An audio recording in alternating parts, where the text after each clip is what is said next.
Namo tassa bhagavato arahato samma sambuddhassa. Namo tassa bhagavato arahato samma sambuddhassa. Namo tassa bhagavato arahato samma sambuddhassa. Buddhang dhammang sanghang namasami. The word of the Buddha. And now the right mindfulness. Here we go. So please be mindful while I'm talking. So the four focuses of mindfulness. I'm going over just the introduction which I gave yesterday at the end of the session yesterday afternoon. The four focuses of mindfulness lead in one direction only: to the purification of beings, going beyond sadness and crying, to the disappearance of physical and mental suffering, for the attainment of the true way, for the realization of Nibbana. What are the four? Having restrained the five hindrances, you abide aware of the body, aware of experience, aware of the mind objects, energized, nor with sloth and torpor, knowing the purpose of what you are doing. What are you doing this for? Unmindful.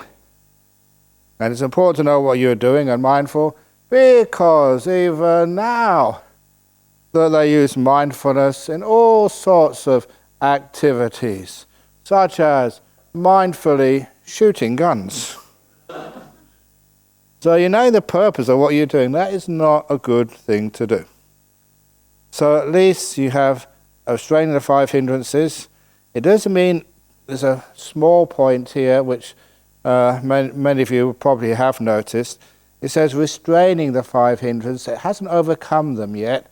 It's weakening the five precepts through that right endeavor, saying no to things, and through letting go of stuff, and through keeping precepts. That is where the hindrances get lessened. They get you start to wake up. You're not so restless. You don't want so much because you're content. All of those things starts to lessen the strength of the five hindrances. You're restraining them. And that's enough to be able to do these practices. So of those four, the mindfulness of the body, of the experience, the mind, and the mind objects. We start with the body. How are you aware of the body? And in the Buddha's description of mindfulness of the body, it goes back over to the mindfulness of the breath again. How are you aware of the body? You go to a quiet, secluded place, like Jhana grove. Sit down comfortably. It does not say sitting down on a bed of nails, or on broken glass, or in the middle of an ant pile, just to test how tough you are. You don't do things like that. In a comfortable place, and you sit down comfortably, and you give priority to establishing mindfulness. Now, that is a translation there, give priority to establishing mindfulness, which solved a lot of problems for me, and it's an accurate translation, because the Pali said, putting mindfulness in front. Now what it means in mindfulness in front, it doesn't mean in front of your nose, because you may be watching some other object of meditation. In front of what? But many people have assumed it means in front of you, and so they start putting mindfulness on the tip of their nose. Oh my goodness. Because I was never taught that, thank goodness. And it was only after teaching many years when I went to visit Malaysia. And when I went to visit Malaysia, all the people there were complaining about samadhi headache, meditation headache. And I was stunned. I meditate to overcome headaches, not to get them. And they were saying meditation headache. So what on earth have you been doing? It's just like that story this morning about the old monks don't lie. They heard the instructions, but they hadn't understood them. Because what they were doing, they were focusing on the tip of their nose. And they're getting headaches.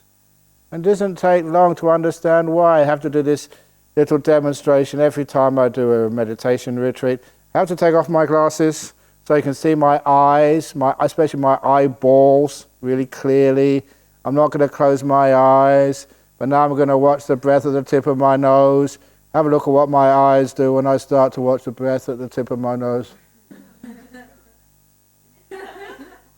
My eyes go crossed, and if I stay like this for even not half an hour, for 10 minutes, I get some mighty headache across here.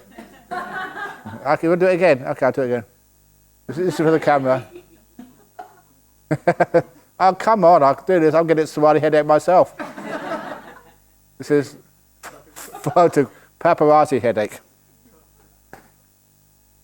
But what it really was is underneath your eyelids, when you were meditating, you were focusing on the tip of your nose, and automatically, you're not conscious of it, subconsciously, your eyes tend to go where your mind puts its attention. And so, in this particular case, you're focusing so hard on the tip of the nose, underneath the eyelids, the eyes were going there as well. People were getting headaches, tension headaches across here. And it doesn't mean that. When it says put it in front, it doesn't actually say in front of you. Put it in front means top of the list. First thing to do. It actually, the word in English is priorities. You prioritize it. You make it the number one of the things to do. Mindfulness first. Because if you don't have a little bit of mindfulness, you can't watch your breath. And I've been teaching a long time now, and I've noticed that sometimes people are just so impatient, but they just want to go into jhana straight away. I mean, all this watching their breath, even just, peaceometers. Oh, come on, Ajahn, Brahm, get real. And so what they really want, they want to go straight ahead into the breathing. They're not ready. So when they stay, okay, watch the breath, breathe in and out. They can do that for 3 or 4 breaths, maybe 10 if they really put some effort onto it, really screw up their mind, 15 breaths. They can't hold it. They're not ready to watch the breath.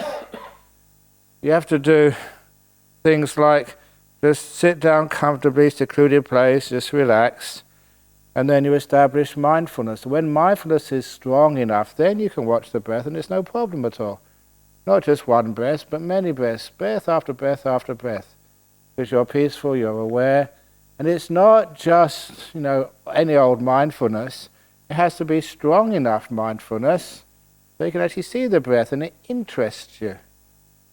That's going back to what I was saying about the different intensities of mindfulness. Ordinary mindfulness, when you're having a cup of tea and just talking to somebody, but then hopefully you've experienced some moments when your mind is really clear and just you can actually taste the tea and you can actually feel the wind. You're actually alive. Your mindfulness is just like the story of walking up the hill. You can see more. You can feel more. Your senses are just receiving more information. And you're going slower. You've got more energy. And it's the other lovely thing is you get more happiness. Natural happiness just because you're going slowly. And you're waking up. So this is what you have to do to start off with. Give priority to establishing mindfulness. Then mindful you breathe in, mindful you breathe out. Should be pretty easy. When the in-breath and out-breath are long, you're aware that they are long. When the in-breath and out-breath are short, you are aware that they are short. Now, first of all here, that some people say, you've got to do a short in-breath first of all, and then a short out-breath, and then you do a long in-breath and long out-breath, and you've got to mess around, seeing if you can extend the breath to be your world record personal best long breath, and just the shortest breath there, which is totally crazy. You don't control the breath. It's long or it's short, whichever it happens to be, you just know that much. You don't do, okay, stage 1 long breath, stage 2 short breath. It's just, is your breath long or short? That's all. And of course that answers a question that most of the time my breath isn't long, it's not short, it's sort of in the middle somewhere. Does that mean I'm not following the mindfulness of the breathing method? It doesn't mention in the middle. It just says long breath, you know it's long, short breath, you know it's short. What about the middle breath? What about, the 2/3 breath? Not sort of really long. So all it really means is you just know whether the breath is sort of long, sort of short, and you let the breath do the breathing.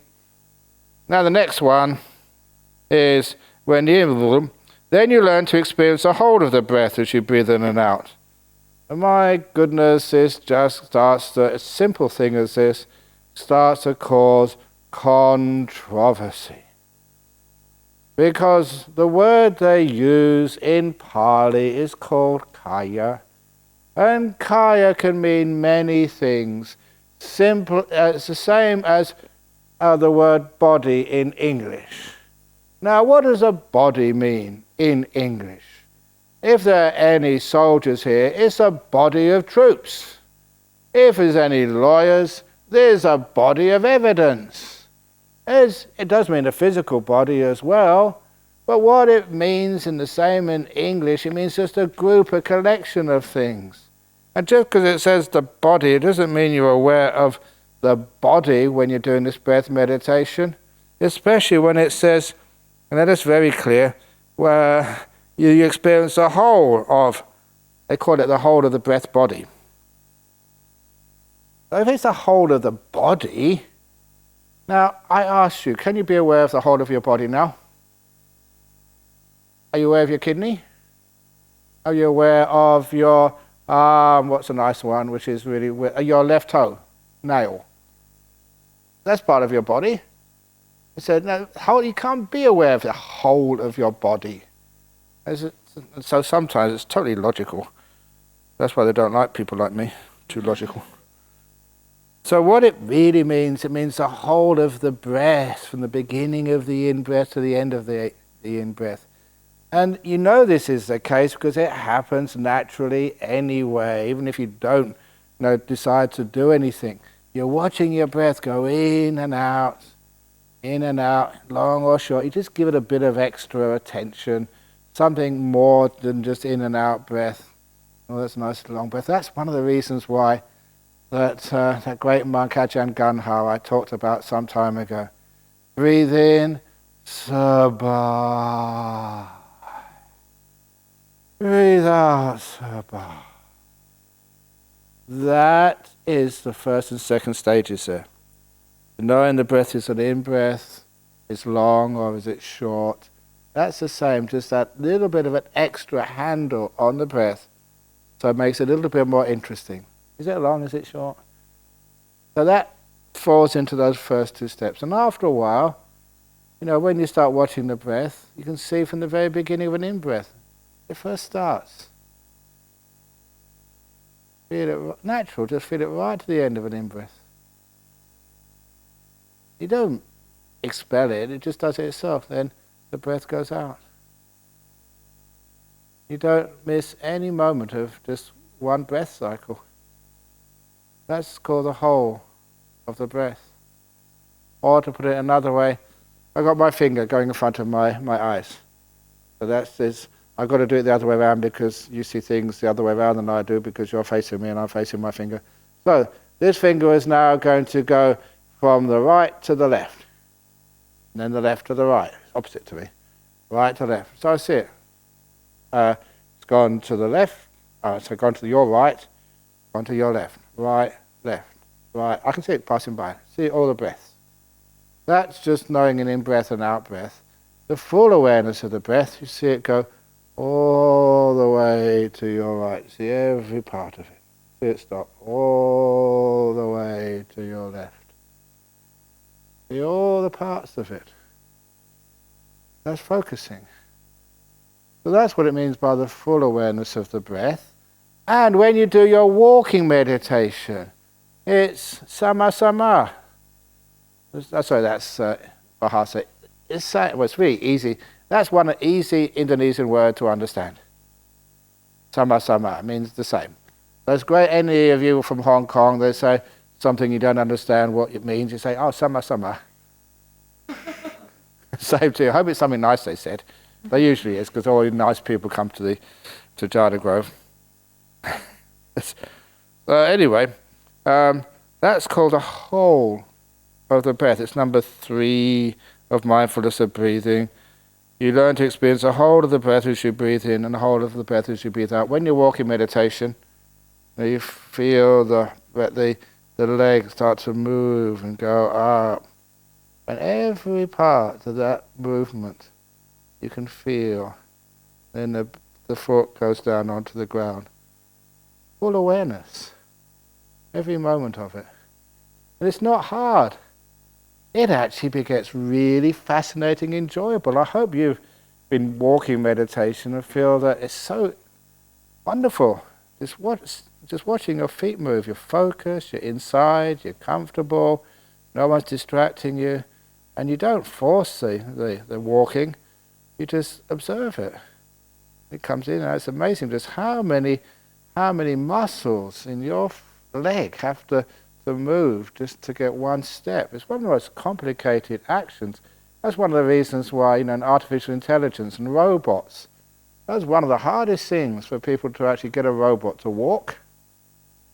Because it is incredibly complex. The kids learn it. You learn it when you were a toddler, and now you take it for granted. But if anyone has things like strokes, and they have to learn how to use those muscles again, it's just they realize how complicated it is. But this is just, you know how to do it, now you just watch and you observe, and sometimes in awe of how this body learns to walk forward without falling over. So anyway, this is the in-breath. You're experiencing the whole of the breath as you breathe in and out. And then you learn to calm the breath as you breathe in and out. And this, they call this the Kaya Sankhara. It's the will, the body willed. It's the will making itself do something in your body. You just calm it down.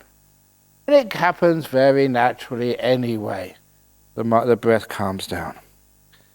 Just as a skilled painter is aware whether they're making a long brushstroke or a short brushstroke, so too when the in-breath is long, you're aware that it is long. And that is based on the simile. If those of you who've read the Anapanasati Sutta, they say just like a lathe turner knows when they make a turn or a short turn. Now, when I was a monk over in northeast Thailand, there was no electricity around, and we had to make our own requisites, things like umbrellas. So we made a lathe. Now, just like they read here, not electric lathe, it was this big piece of bamboo, long piece of bamboo, really sort of put into the ground, very firm. On the end of the bamboo was a string. When you pull the string down, it would spring back up again. So the bottom of the string was a little treadle, like the old treadles you used to see on the sewing machines. So you push the treadle down, and the string would go down, and then you'd release it, it would spring back up again. And the string was wound around a piece of wood between 2 nails, and you would carve it, so you get a lathe. And because, I did that, I lathed umbrellas and stuff when you were a young monk, making all your own stuff, that, you understood the simile. Just as a lathe operated as a big pull or a short pull, they know. But how many of you have used an old-fashioned lathe like that? None of you. So it doesn't really make any sense. So instead of that, I say, you've done some painting. If you haven't done some painting, you probably, you probably intended to paint the ceiling, but most of the paint went on the floor until you decide to get a professional to come and do it. It's much cheaper. You don't waste so much paint. And so a skilled painter is aware a long brushstroke or a short brushstroke. That's all it is. In the same way, you're aware of your own body? Are you aware of the bodies of others of the same nature as yours? It's just a body, it's just a breath. Or you abide aware of the nature of both your own and others' bodies. What they're doing here by investigating your body, it's just the breath, exactly how it works, what it does, even just going to this part of the meditation, just the first 4 stages of Anapanasati. Now you realize, as you, as me, no one is special, so you are not some sort of anomaly in this world. So you understand others, you understand yourself. And you're aware of, or else you're aware of what causes the arising of the body. This body, what causes it? And the arising and passing away in Anapanasati does not mean just like things coming and going. It's the causes, why they come. And the causes of the body are the 4 nutriments. And you abide that the body will cease when the 4 nutriments cease. Or you abide contemplating the body's causal nature of both arising and ceasing. And if you go a little bit further down, which is 4 nutriments. Oh my, eh? Where's that gone? It's supposed to be here somewhere. 4 nutriments. Hey, that's really supposed to be there. Okay, well the 4 nutriments, what keeps the body... Oh, there we go. It's arising and passing away, rise and fall. Yeah, it's the page I'm on now. 40. 40? 40? Arising and passing away. In the brackets, rise and fall. The end of the body. Roll down. Be mindful.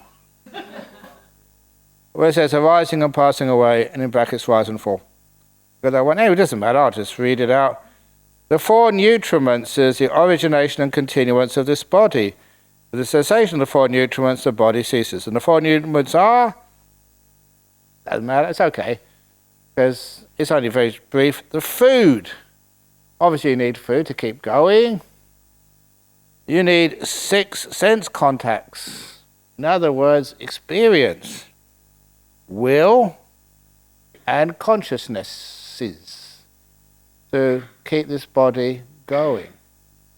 And there we have some interesting stuff about how the body works, because it's not just without food. You can actually live without food for a while, and that includes like water, but sense contacts.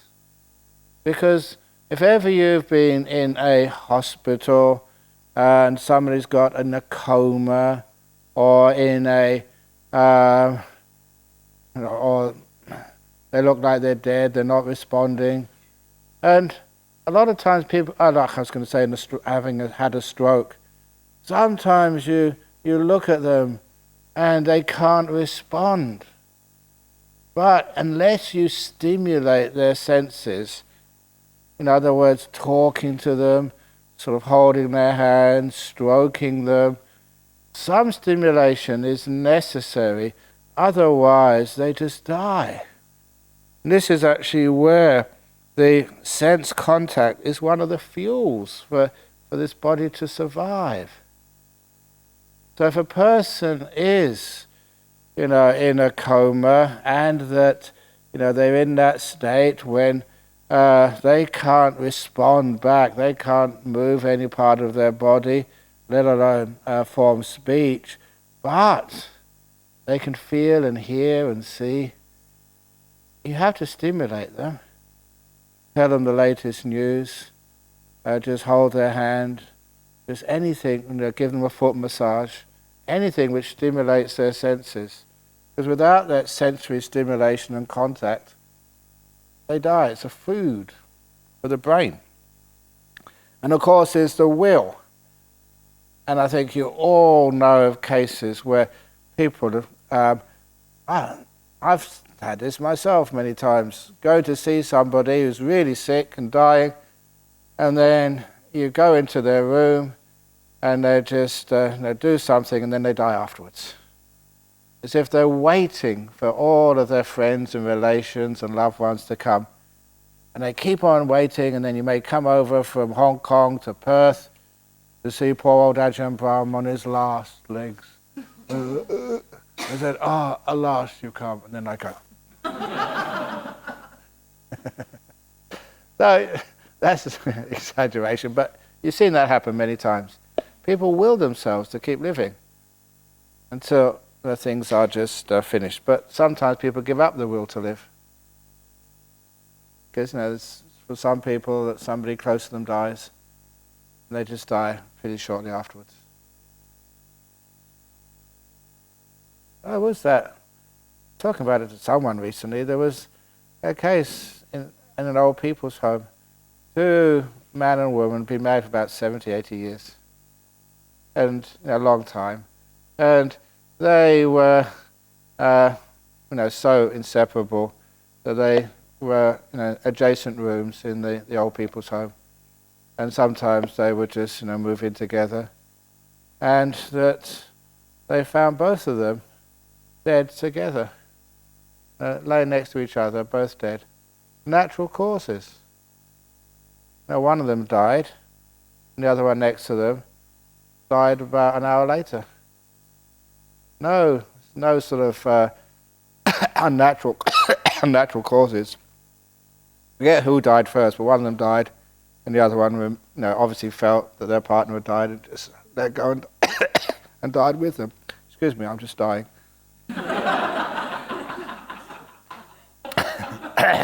I was okay. It was a false alarm.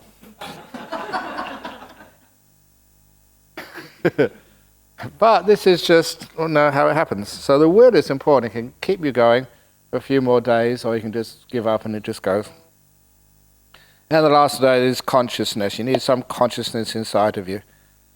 And that's the four nutriments. So that and that's where it was saying the mindfulness of the body. Okay. That's going to go back up again now. Else mindfulness just oops, sorry. It's both of the others. Are you aware of what causes the arising of the body? And you're aware this body will cease when these four causes or one of them disappears, or by contemplating the body's cause and nature of both arising and ceasing. It's impermanence. It comes from causes. It's not essential. Whilst mindful, it's just a body. Impermanent suffering, not me, not mine, not a permanent essence, is established in you to the extent necessary for mindfulness and wisdom essential for liberation. And you abide independent, not clinging to anything in this world. So this is just your body, it's not yours. So if the body doesn't belong to you, who does it belong to? The government of Hong Kong? No, it belongs to nature. I always like that, because the body belongs to nature. You borrow it for a purpose. But when nature decides it's going to get sick, you get sick. When nature decides, you get tired, it gets tired. When nature decides you die, you die. So you can't argue with nature. So even though, I think you've heard me say this, that it's coming onto the range retreat. And for those of you at the ceremony on Sunday, you will hear me say, almost, I say all the time, that if you really are a good disciple of the Sangha here, especially of me, please don't be selfish. Don't die during the rains retreat. We have 3 months where we can live nice and peacefully. And yet somebody does it every year. They don't consider the monks. So they die and have to come out to do their funeral service for them, and all the other monks have to be bothered as well. So I tell people, die at a proper time. Be respectful. So if you want to die, there's still a few more days to go. You can die, no problem. But, once the rains retreat starts, we're on retreat, the monks, you don't want to disturb them. Make sure they have lots of time to meditate peacefully. So after the Ranger Retreat is finished in October, you can die whenever you want. But of course you can't do that, can you? When it's time to die, you just die. Have you ever noticed that sometimes it's some of the most inconvenient times when people die? And you don't get all your jobs and stuff finished. You just die. Nature is just so sort of insensitive to the needs of your family. So anyway, there we go. So that's one way of you're mindful of the body. You say independent, not clinging to anything in the world, especially with bodies. The 4 postures. When walking, you are aware in the present, I am walking. When standing, sitting or lying down, you're aware in the present moment that I'm lying down. It's like present moment awareness and using your posture. You maintain present moment awareness however your body is disposed. Now it's not just those 4 postures. Sometimes there is somewhere in between.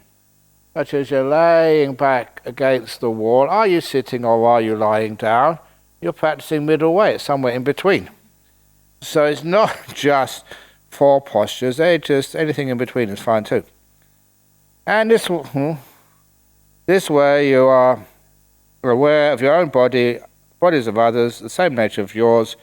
You abide aware of both your own and others' bodies, or else you abide aware again of what causes the arising of the body. This is the same reason why you do these things, so you can understand what a body is, how it comes about, how it will cease and disappear.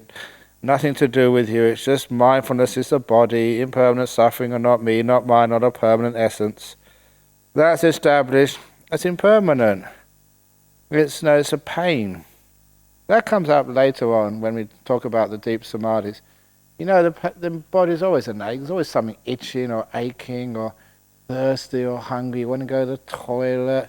You go to the toilet and then you want to drink some water and then you have to go to the toilet again. You've got too much water inside body. You haven't got enough. Go and make up your mind. And then, so it's always bothering you. Even at night time, when you get to my age, sometimes you have to get up in the middle of the night and go to the loo. When you're meditating, you're really getting sort of into deep meditation, then you burp. And that's not the real letting go. So but what happens is you get so peaceful and still in meditation, the body vanishes. That's such bliss. No heat, no cold, no tiredness. Free. So that's why they say the body's a pain. So that's why it's permanent suffering, and it's not me, not mine, not a permanent essence. I used to be fit, strong, handsome. Now look at me. Which is the real me? If you say I'm still handsome, I think you need to go and see a psychologist. And get your prescription glasses changed. So, full comprehension of the purpose.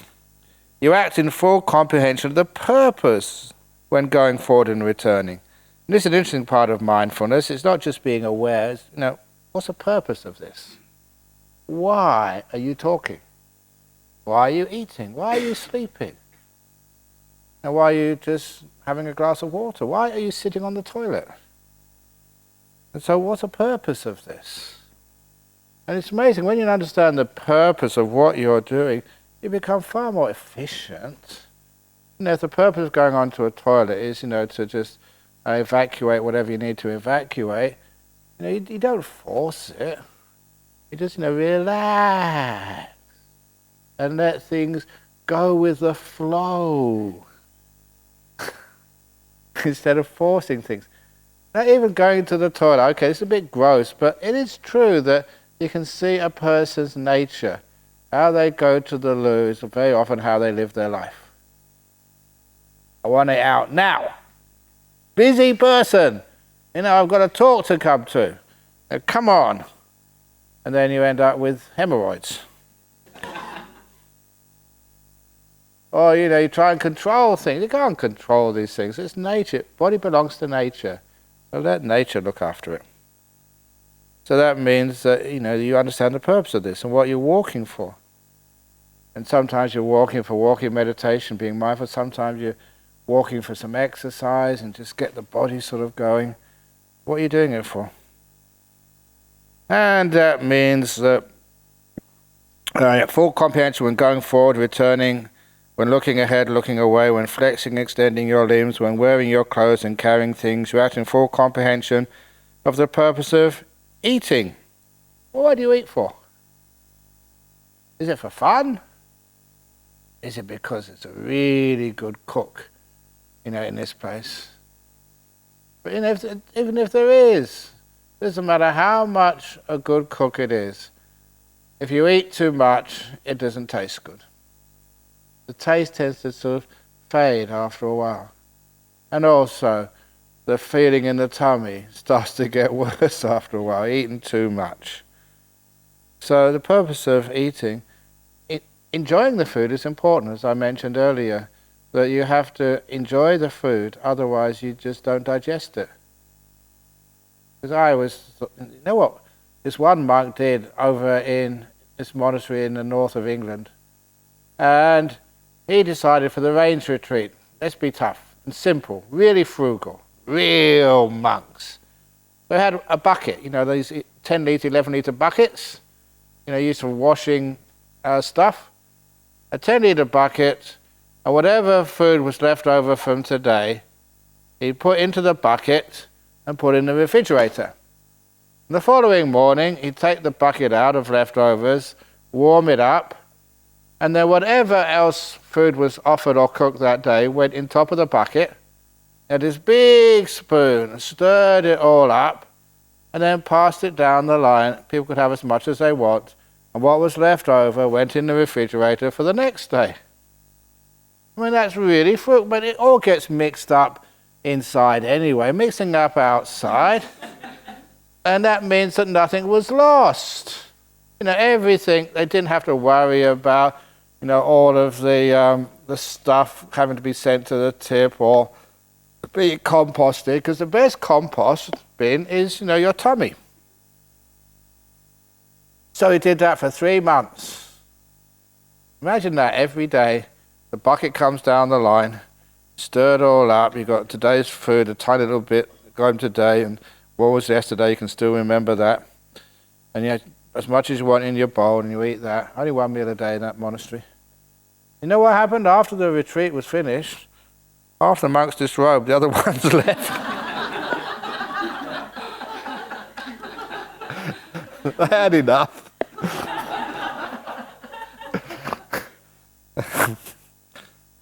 That monk, I'll tell you monk stories now, it's good fun. That monk, I can't say who he is, he's still a monk, a very nice monk, but really ascetic, overly ascetic. Because when I first visited England, travelling from Thailand, it's the middle of the winter. And it was minus 26 degrees centigrade outside. It's really cold. And, as I say, over there, they used to get up at 4 o'clock in the morning, but I was used to getting up at 3, from Thailand. So I would get up at 3 o'clock, and just, you wake up that time, it's habit. And then, I got up and I must have a nice shower. It's a bit cold, clean my body. And I went in the shower and there was somebody in the next cubicle to me.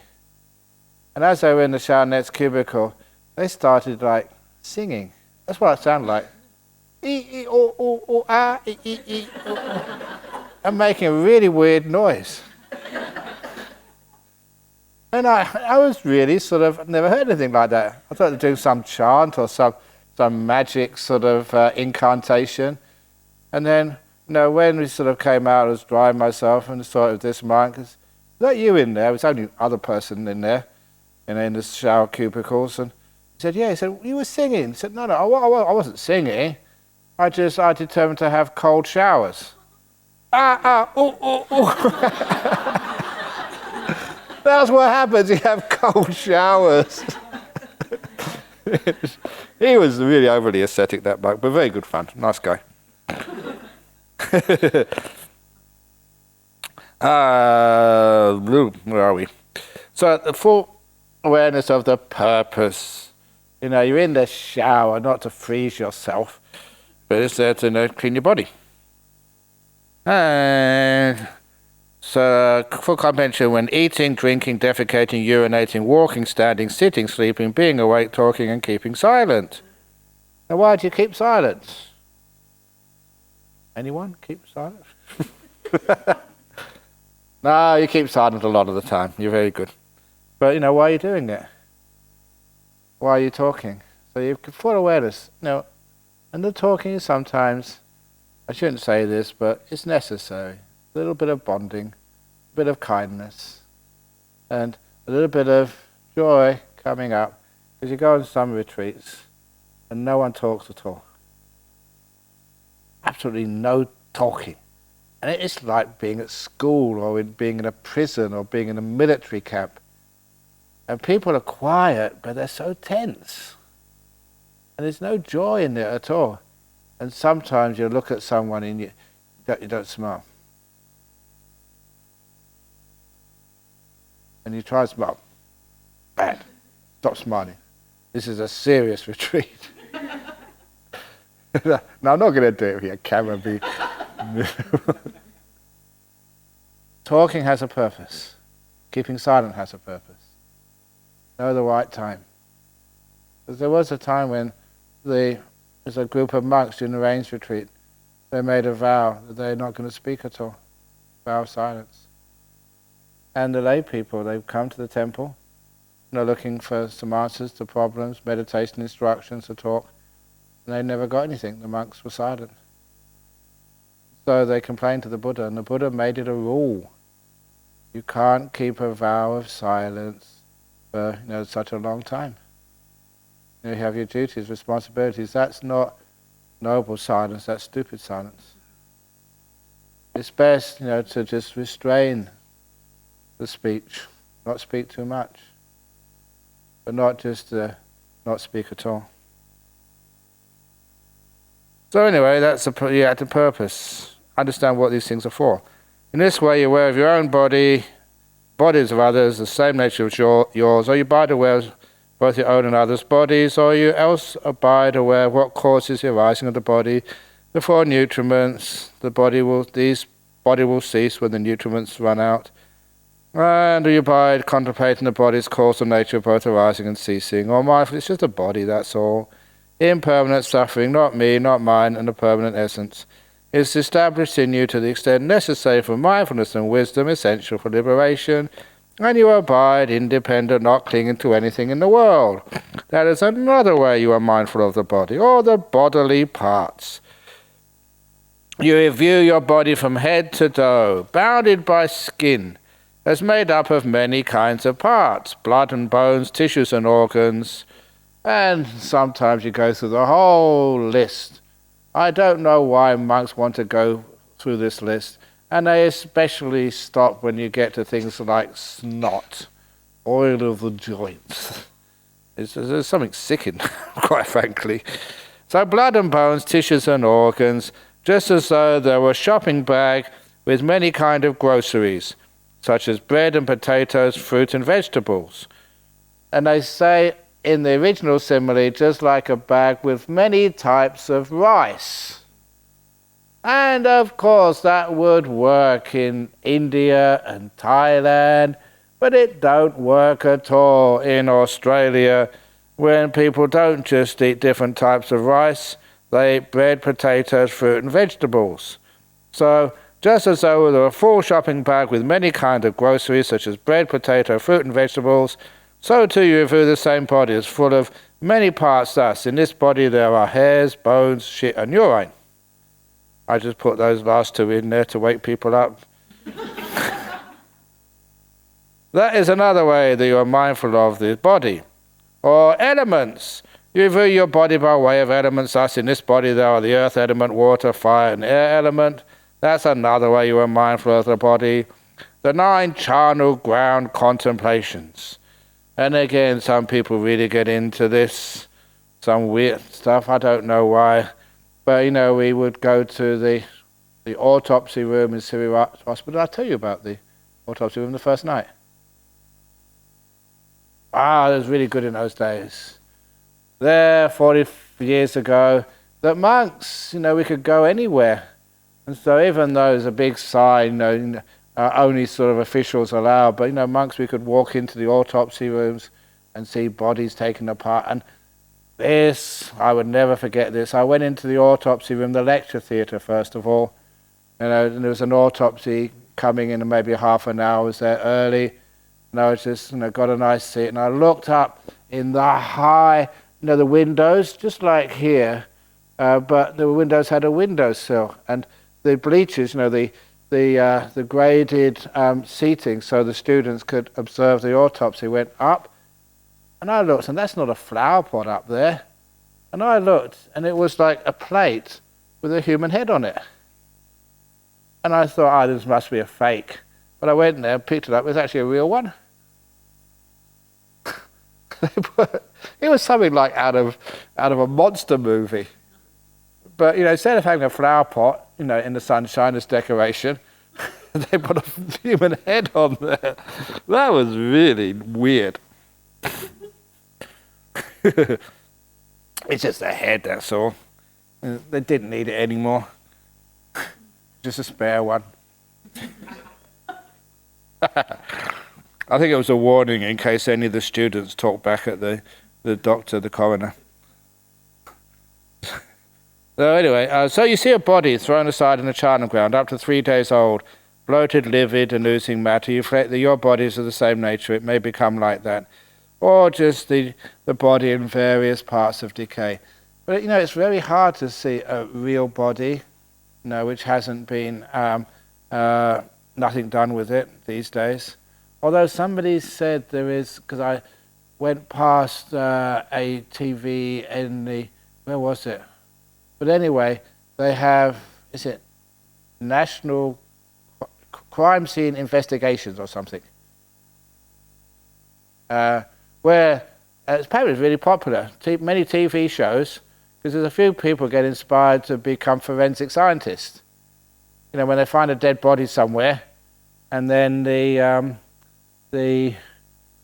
scientists, the doctors, they take it all apart and they find a little bit of something in here, a little bit of something in there, which is the clues to find out who did it. What was it? National Crime Investigation. What's that? Crime and Crime Investigation, yeah. Apparently it's very popular, but when I was young, you just couldn't see any dead bodies. As soon as you saw any dead body, they were just covered over with a white cloth. But nowadays you can see everything. They take all the bones apart and see the livers and stuff. But anyway, oops.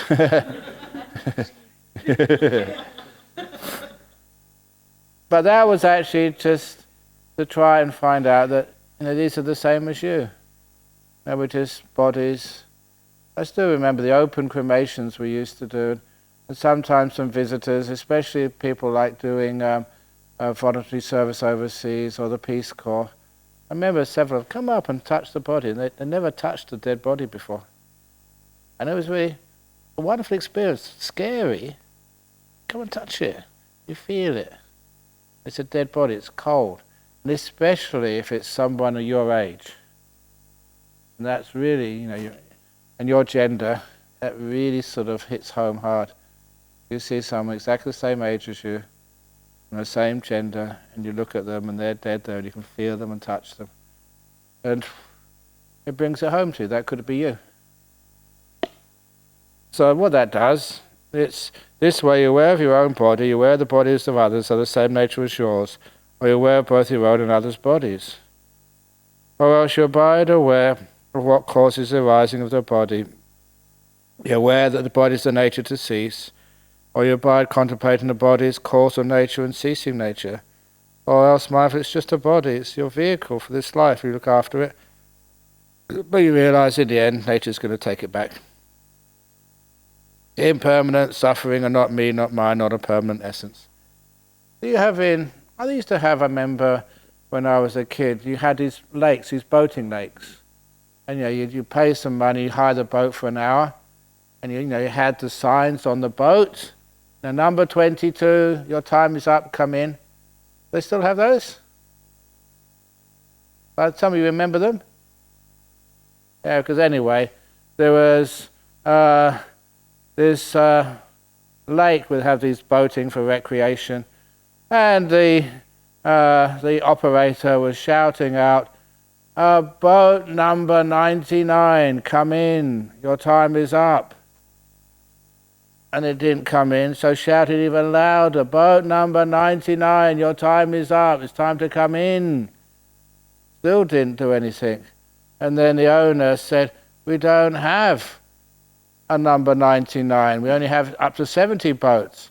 Oh, boat number 66. You've overturned. Do you want some help?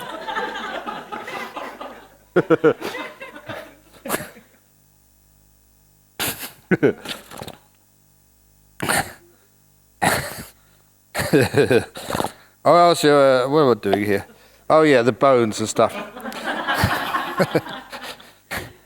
It's just a body, impermanent suffering, not me, not mine, not permanent essence. It's established in you to the extent necessary for mindfulness and wisdom.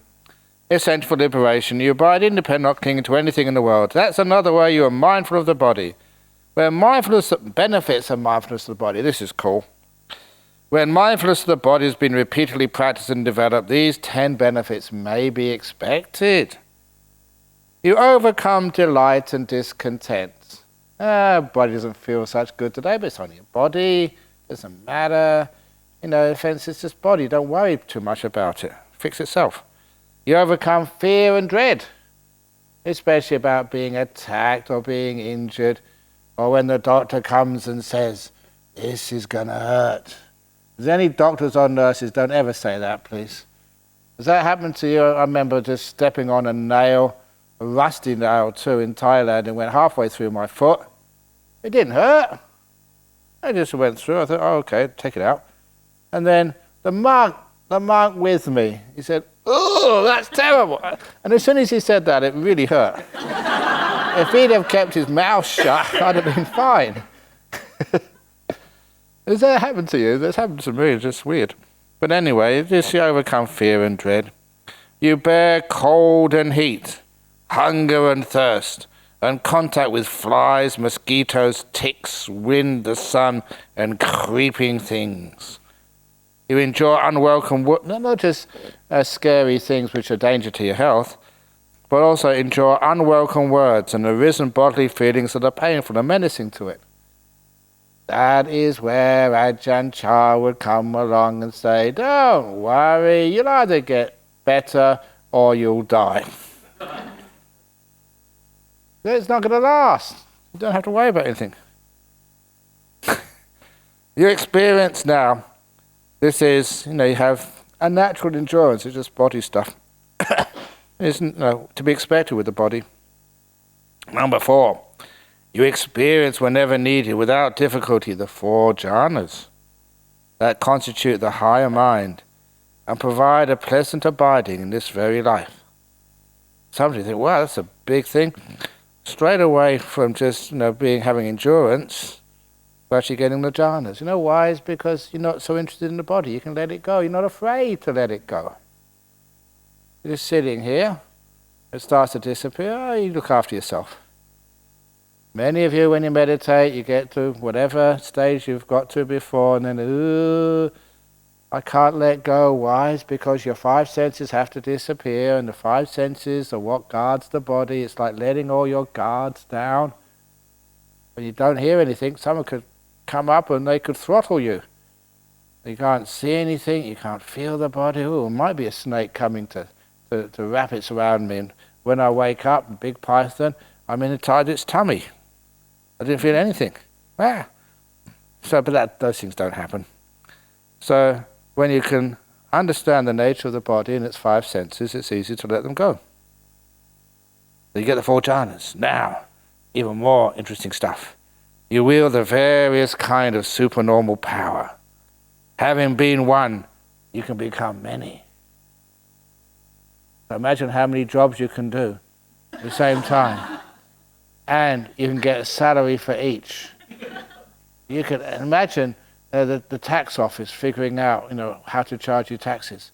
When you've got about 10 bodies, you've got 10 jobs all at the same time. Wow, that'd be really cool. And about, in your house, doing the cleaning up of your house, 10 people doing it. You split your body up into 10 and just do, one of them is up in there doing the toilets, the other one is making the beds, the other one is just sitting down having a cup of coffee, watching the morning news program. Another one is in the car taking the kids to work. Have you ever wanted to have not just extra hands, but extra bodies? Wouldn't that be cool? Imagine how efficient you... And the other one would be meditating. Wow. So, you appear and vanish. That would be very cool. Please come. You appear and vanish. What else do you do? You go unhindered through a wall or through a mountain as though through space. You dive in and out of the earth as though it were water. You walk on water without sinking as though it were earth. Now sometimes you do these retreats at these resorts, because it's the executive retreats they call them. Some of you may have been on one of them or two of them, and they're held in 5-star resorts. And it is because it means that people can come with their partners and even their kids. The hotel staff look after their kids. Some of the partners are a bit afraid of meditation retreats, but they're in a hotel, they can have a nice rest at night, and they can eat nice food. But sometimes I find them just in the swimming pool. I say, this is a meditation retreat. We're doing this. Oh, I'm practicing walking on water, but it didn't work this time. But I'll get there. Give me some more time. Anyway. So you're walking on water, and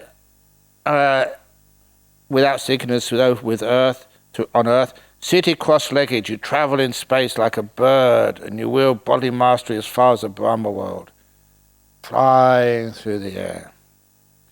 And I already mentioned about that monk. Be careful, one bit of lust, one bit of anger, one bit, and then maybe just in this retreat, you're just flying over the kitchen, you smell lunch, bang, straight down.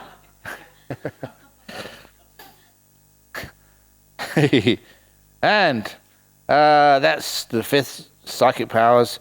And the 6th, with clairaudience, a divine ear, you hear sounds both heavenly and human, those that are far as well as near. And I remember a case of that, the Wat Pah Pong, that particular ability. Hear conversations a long way away.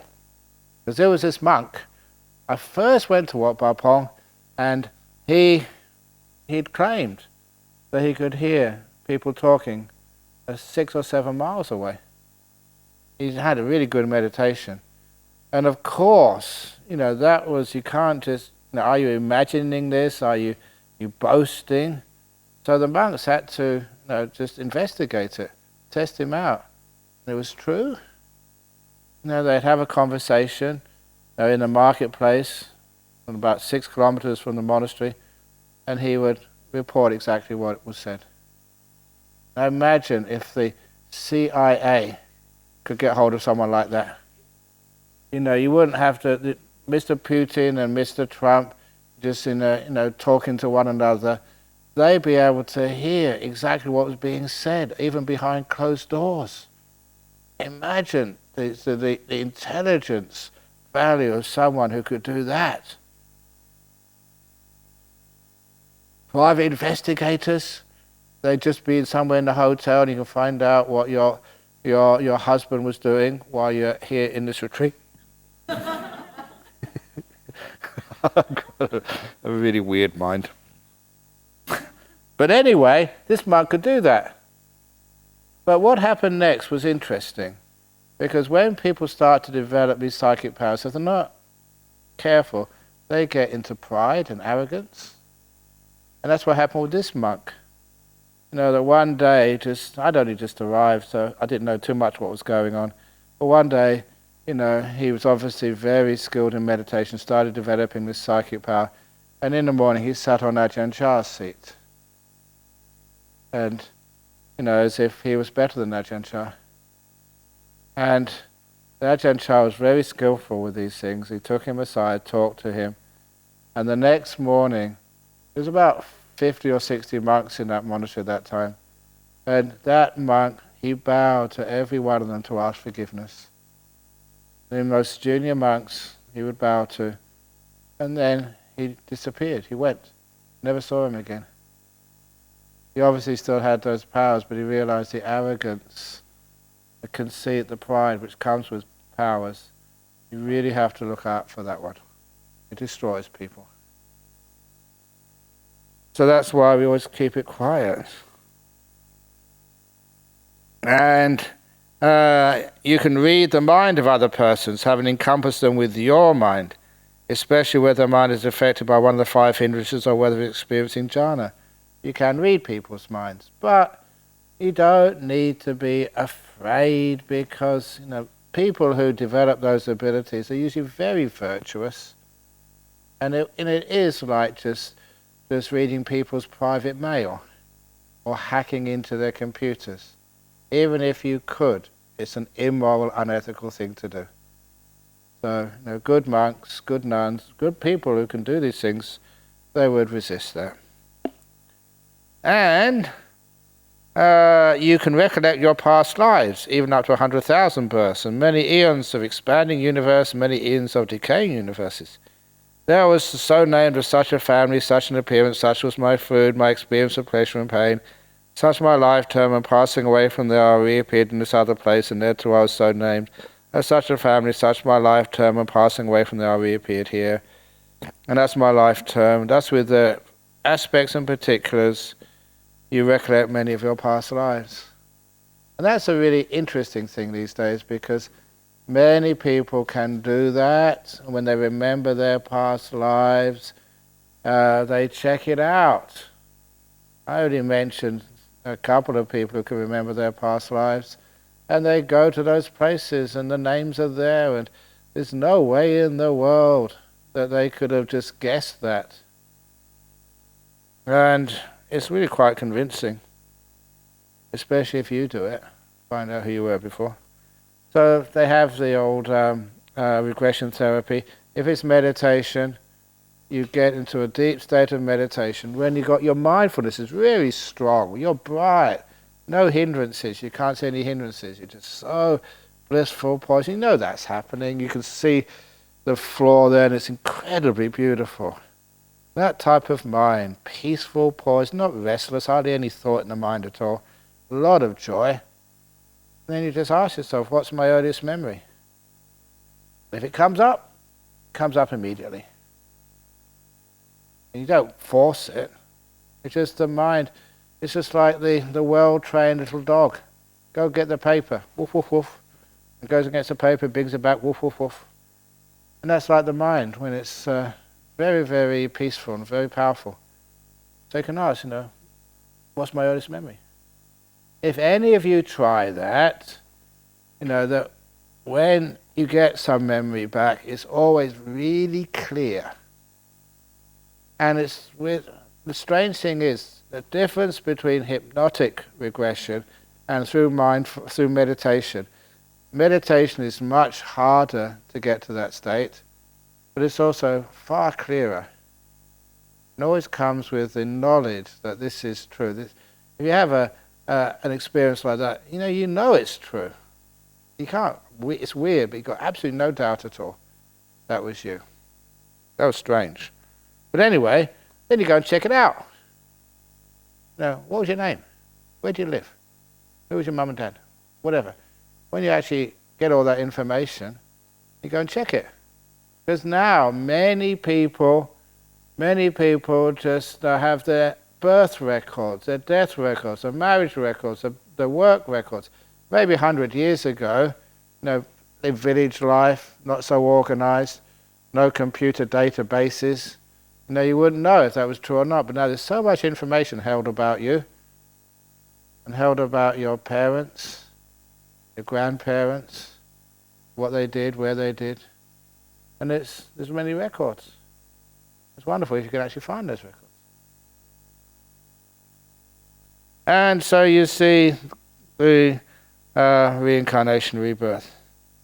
And I think it's important because you always really want to have important, powerful people realize that they've been on this planet before and they're going to come back on this planet again. It's not the case that you have Mr. Trump, that he's going to be out of here in 10 or 20 years, that he's going to have to come back. I really think that in his next life, Mr. Trump will be reborn in China.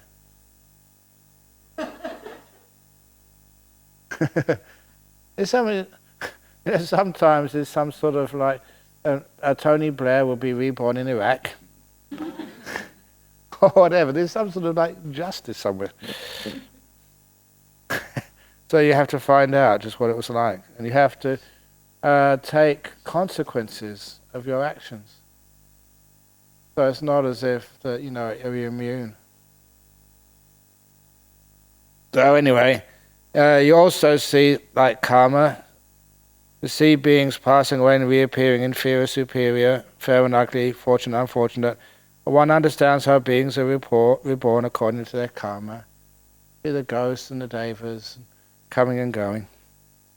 And also lastly, by realizing for yourself with direct experience, in this very life you enter upon and abide in the deliverance of mind, deliverance of wisdom, you are an enlightened one. So that's what happens. So if you do have a psychic power, please keep it quiet. If you learn how to levitate, do not tell anyone in Indonesia. Otherwise, you will represent Indonesia in the next Olympic Games. When it comes to the high jump, you won't jump, you'll just walk up and you'll just levitate over the bar. Is that cheating? Is it? Is it against the rules? I don't know. Don't think so.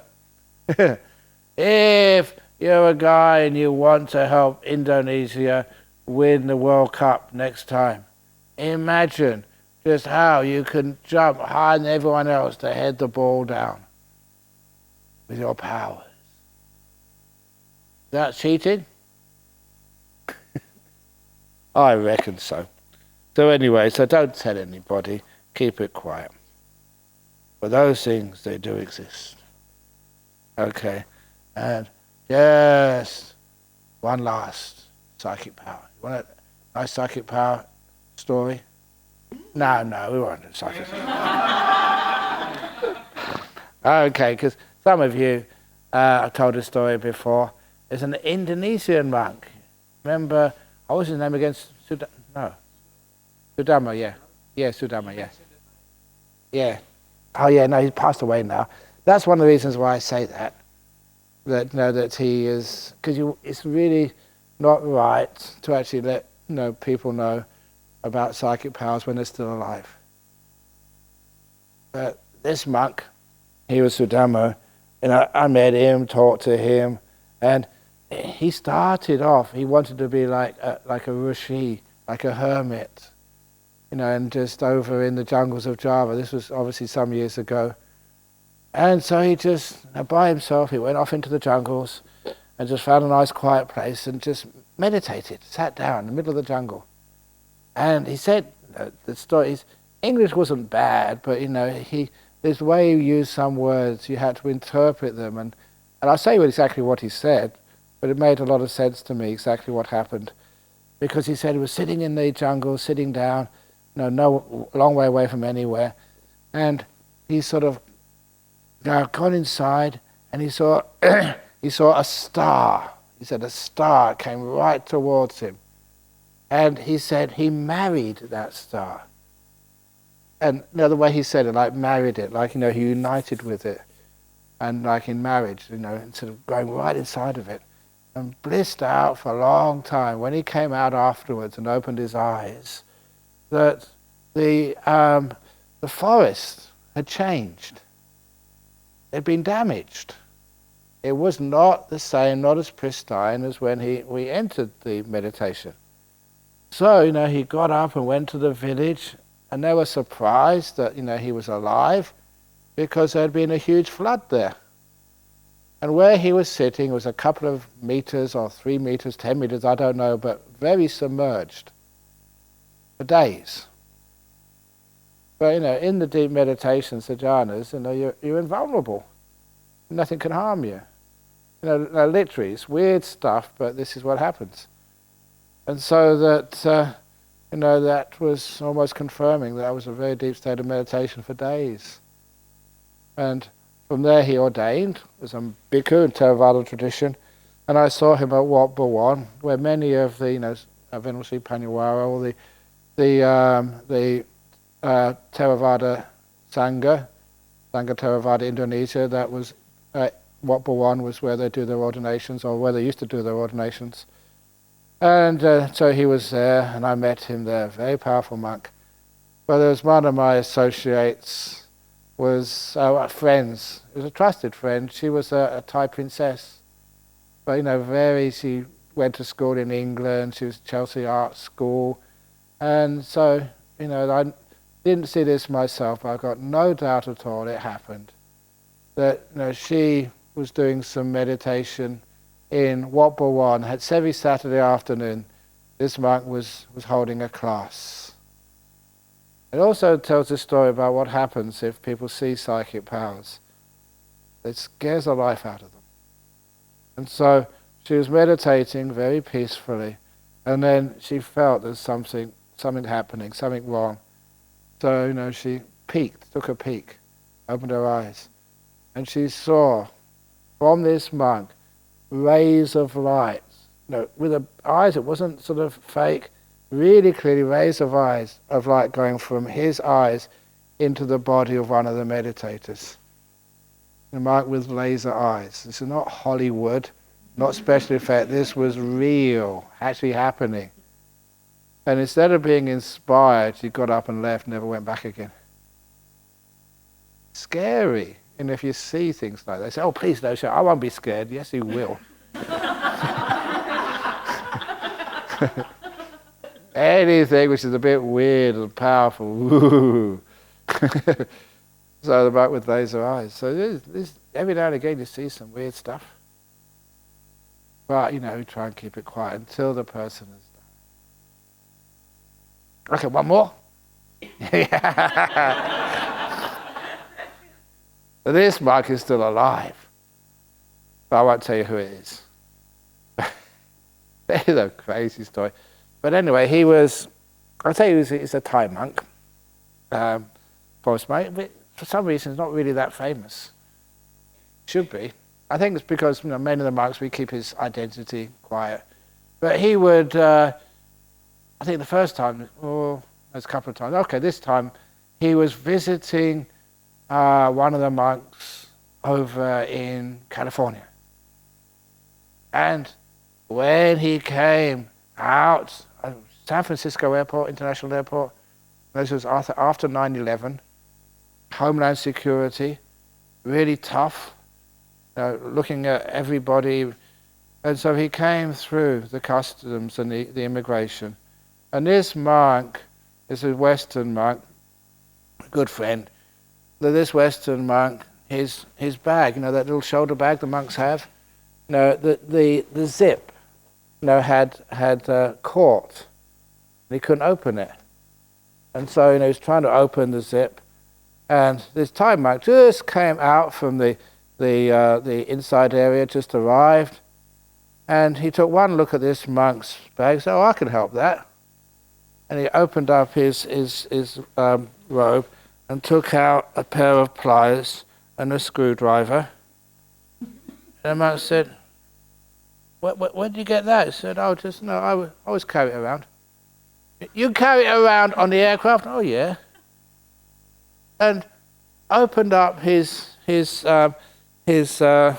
robe and had this jacket with so many pockets, with a different tool, about 3 or 4 knives, screwdrivers, hammers. It was a toolbox he had. And he just goes right through the immigration, right through the customs, right through the so-called security screening, and it never goes beep. And the poor Australian, no, not the American monk, you know, why you just been through customs carrying that? You got like a terrorist wish list on there. But he just goes straight through, in and out, and nothing ever happens. And he's a frequent traveller. It doesn't go through the diplomatic channel. Oh, nothing ever goes beep. Weird, isn't it? But that is a psychic power which is useful. For those eyes. We don't have to be afraid, because only sort of very virtuous monks or nuns or something can do things like that. So no terrorist could ever do something like that, because they've just got bad mind. So if you're really sort of high-minded, peaceful, powerful meditation, then maybe you can do that. It's weird, isn't it? And it's also strange why he has to carry this. He says it's an idiosyncrasy. He said it's like some karmic. He has to carry a toolkit around with him wherever he goes. It's very heavy. He's got heaps of tools on him all the time wherever he goes. But don't mind going in a car or just in a bus or something, but going on an aircraft to the United States. Anyway, that's true. Not exaggerating. Anyway, it's enough about that. Sadhu, sadhu, sadhu.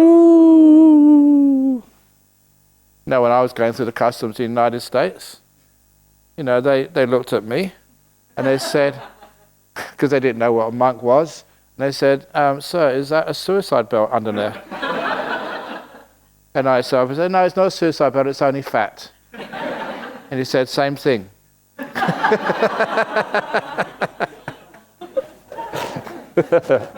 Okay. Okay, have a wonderful afternoon.